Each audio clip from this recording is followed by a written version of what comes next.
एक आदमी साधारण ब्याज पर प्रतिवर्ष 6% की दर से कुछ राशि उधार लेता है। कहने का मतलब है कि एक आदमी 6% की दर से कुछ राशि उधार लेता है किसी व्यक्ति से, और कितने वर्ष के लिए? 3 वर्ष 8 महीने के लिए। बाद में उसको ब्याज के रूप में, मतलब उसने, है ना, ब्याज के रूप में कुल 264 रुपये का भुगतान किया। यानी 3 वर्ष 8 महीने में उसका ब्याज 264 रुपये लगा, जो उसने उसको भुगतान किया। तो उसके द्वारा उधार ली गई राशि, तो आपको क्या निकालना है? राशि कितनी थी, कितना लिया गया राशि। आई बात समझ? तो चलिए पहला विधि से बताते हैं। जैसे 3 वर्ष 8 महीने का, तो पहले हम क्या करते हैं, 3 वर्ष का निकाल लेते हैं। 6% के ब्याज कितना लगा, तो 3 वर्ष में ब्याज, तो 3 वर्ष में ब्याज कितना लगा, तो आप 3 का मल्टीप्लाई कितने % 1 साल का लग रहा है? 6%। 6%, यानी कहने का मतलब है 3 गुणे 6/100 से भाग देंगे तो प्रतिशत हटेगा। तो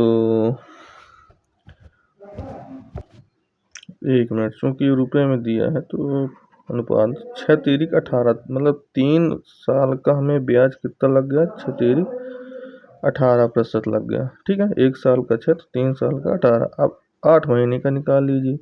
तो 8 महीने को हम वर्ष में करेंगे पहले, तो 8 महीने का ब्याज, तो 8 महीने में है, वर्ष से बदलने के लिए 12 से भाग दे देंगे। ठीक है, अब 1 वर्ष का 6 है, तो 8/12 यानी 8 महीने का ब्याज 6%।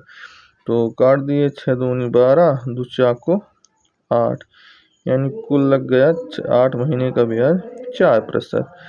अब 3 वर्ष 8 महीने का कुल ब्याज कितना लग गया, तो 18 में 4 जोड़ दीजिए। 18 में 4 जोड़ेंगे तो 8 4 12, यानी 22% टोटल ब्याज लगा। कहने का मतलब ये हुआ कि 3 वर्ष 8 महीने का ब्याज 22% है, प्रतिशत में है।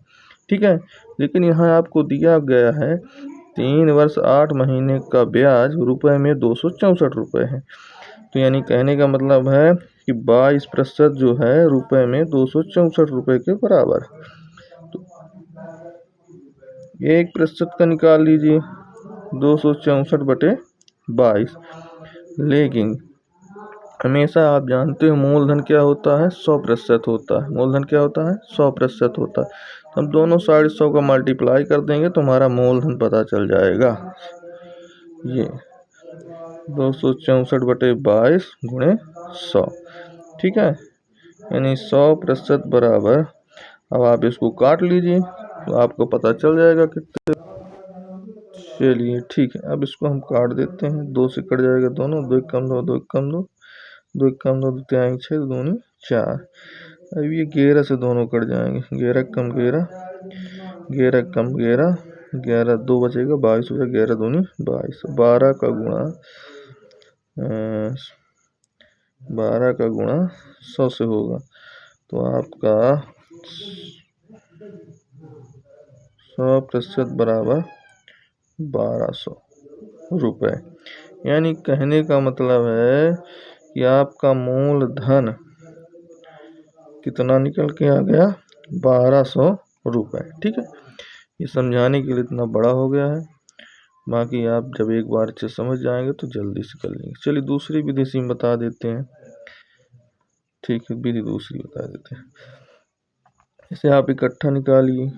3 वर्ष 8 महीने का, आप पहले ईयर निकाल लीजिए। तो 3 + 8 को 12 से भाग देते, ये भी ईयर में बदल जाएगा। अब यदि कटे तो काटो, चाको 8 छक्का 12, अब 6 तिरिक 18, 18 4 22, 22/6 हो जाएगा। ठीक है, वैसे अब भी कट जाता, 2 दूनी 4, 3, अच्छा और काट लीजिए, 2 दूनी 4, 2 3 6, अब 3 त्रिकाई 9, 10 11/3 ईयर हो गया। अब सीधे परसेंटेज निकालिए, मतलब टोटल ईयर 11/3 ईयर हो गया। तो 11/3 ईयर 1 साल का लग रहा है 6%, 11/3 ईयर का टोटल कितने प्रतिशत लग जाएगा? तो आप काट दिए, 3 दूनी 6, तो ये आपका 11 दूनी 22% निकल गया। अब वही चीज़ जो निकाले यहाँ पे 22, तो आप ऐसे डायरेक्ट अब सीधे आप जो है 22% बराबर कितने रुपए दिया गया है ब्याज? 264। ये जो निकला है परसेंटेज में ब्याज, और ये जो दिया गया है रुपए में ब्याज, बस इसको कर दीजिए, 1% का निकाल लीजिए, और ब्याज हमेशा मूलधन 100% होता है, 100 का मल्टीप्लाई कर दीजिए। इसी तरह प्रोसेस, आपको मूलधन पता चल जाएगा। ठीक है, ये